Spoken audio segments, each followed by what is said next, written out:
আসসালামু আলাইকুম এভরিওয়ান। আমি আজকে আপনাদেরকে জর্দা রান্না করে দেখাবো। এখানে তাজমহল বাসমতি চালটা আমি ভিজিয়ে রেখেছি 1 ঘন্টা। এখানে জর্দা রান্না করার জন্য আমি নিয়ে নিয়েছি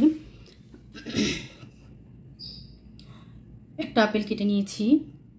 এখানে আমার ঘরে তৈরি মোরব্বা আমি করেছিলাম, এটা আপনারা আমার চ্যানেলে দেখতে পাবেন, আমার চ্যানেলে আছে চাল কুমড়ার মোরব্বা। এখানে কিছু ড্রাই ফ্রুট নিয়েছি পেস্তা বাদাম, 5টা এলাচ, কাঠবাদাম। লাগবে আমার স্যাফরন ফুড কালার এবং জাফরান।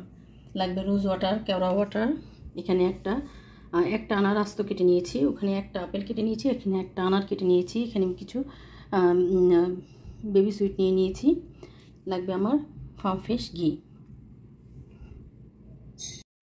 এখানে আমি রোজ ওয়াটার, কেওড়া ওয়াটার 2টা একসাথে মিক্সড করে নিয়েছি এবং 1 চিমটি দিয়ে দেব স্যাফরন। আমি 1 কাপ চাল নিয়েছি, সাথে ওই 1 কাপ চালের জন্য 1 কাপ চিনি নিয়ে নিয়েছি।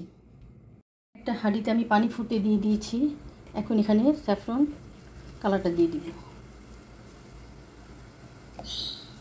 স্যাফরন কালারটা দিয়ে দিয়েছি। এখন এখানে আমি পানি ঝরানো চাউলটা দিয়ে দিব।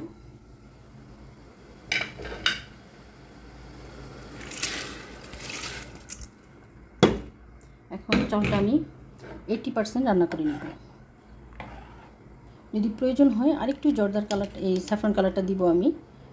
আগে এটা একটু ফুটিয়ে নিই চালটা। এখন এখানে চালটা আমি 80% রান্না করে নেব।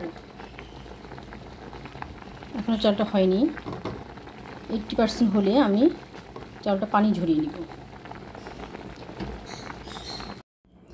এখন জর্দার জন্য চালটা আমার হয়ে গেছে কমপ্লিট। আমি দেখাই, এরকম একদম সম্পূর্ণ ফুটিয়ে ফেলবো না, একটু শক্ত থাকতেই মানে 80% করে নিব চালটা। আমি আপনাদেরকে একটা ভেঙে দেখাই চাল কী পর্যায়ে আপনারা নামাবেন।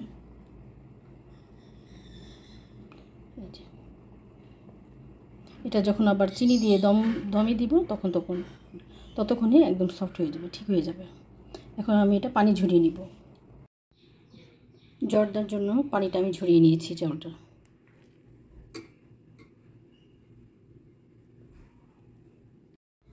এখানে একটা ফ্রাই প্যানে আমি ঘি দিয়ে দিয়েছি, ফার্ম ফ্রেশ ঘি।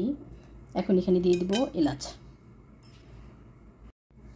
এখন এখানে আমি চাউলটা দিয়ে দিব।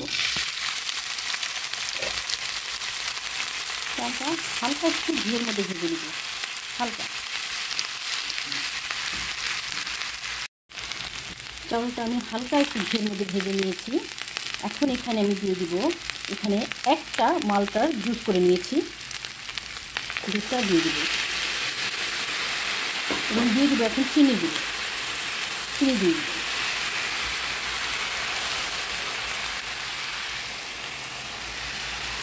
এখানে 1 কাপ চাউলের সাথে 1 কাপ চিনি। এখন চিনিটা আমি ভালো করে একটু চাউলের সাথে নরম করে একদম চিনিটা গলিয়ে নিব। এখানে সম্পূর্ণ চিনিটা আমার গলে গেছে। এখন পুরো চাউলটা আমি একদম চিনিটা শুকিয়ে নিইনি। এখন আমি সমস্ত ড্রাই ফ্রুটসগুলো দিয়ে দিব। সব কিছু আমি আগেই বলেছি পরিমাপগুলো। প্রথমে দিয়ে দিব আপেল,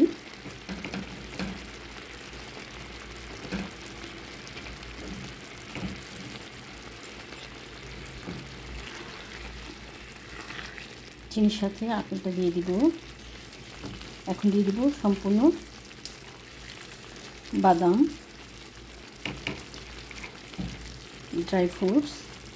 এখানে দিয়ে দিয়েছি মোরব্বা। এখন 2 রকমের ড্রাই ফ্রুটস দিয়ে দিব।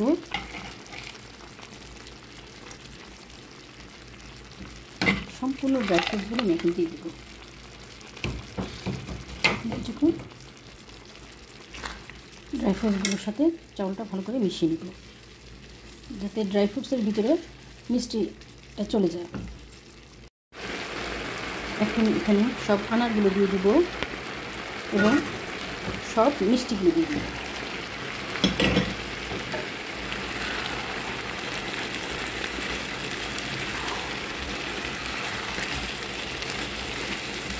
এখন হালকা দমে রেখে একদম জর্দাটা আমি রান্না করে নিব।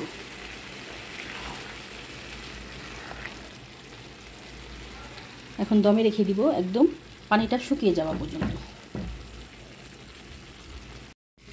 এখন এখানে স্যাফরন যে ভিজিয়ে রেখেছিলাম এটা উপরে দিয়ে দিব রোজ ওয়াটার কেওড়া ওয়াটারের সাথে। এখন এটা দমে রেখে দিব। এখন উপর নিচ করে দিব একটু।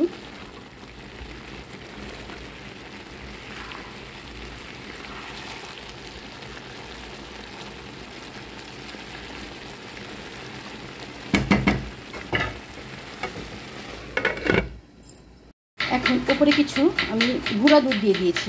এখন গুঁড়া দুধ দিয়ে পুরো উপর নিচ করে দিব।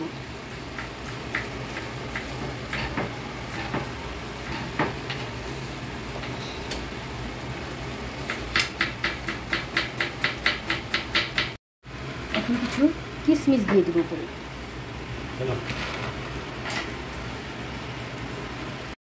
এখন জর্দা কমপ্লিট হয়ে গেছে, পানিটা একদম শুকিয়ে গেছে। আমি আপনাদেরকে সার্ভ করে দেখাচ্ছি। হয়ে গেছে আমার জর্দা রেসিপি। আমি আপনাদেরকে সার্ভ করে দেখাচ্ছি। হয়ে গেছে আমার জর্দা রেসিপি। আপনারাও আমার এই রেসিপি ফলো করে বানাতে পারেন। যদি আমার এই রেসিপিগুলো আপনাদের ভালো লাগে তাহলে আমাকে সাপোর্ট করবেন এবং আমার নিত্য নতুন রেসিপি দেখার জন্য আমার পাশে থাকবেন। কমেন্ট করবেন আমার রেসিপিগুলো আপনাদের কেমন লাগে। সাপোর্ট করবেন আমাকে যেন আমি আপনাদেরকে এরকম সুন্দর সুন্দর রেসিপি আপনাদের জন্য উপহার দিতে পারি। আল্লাহ হাফেজ।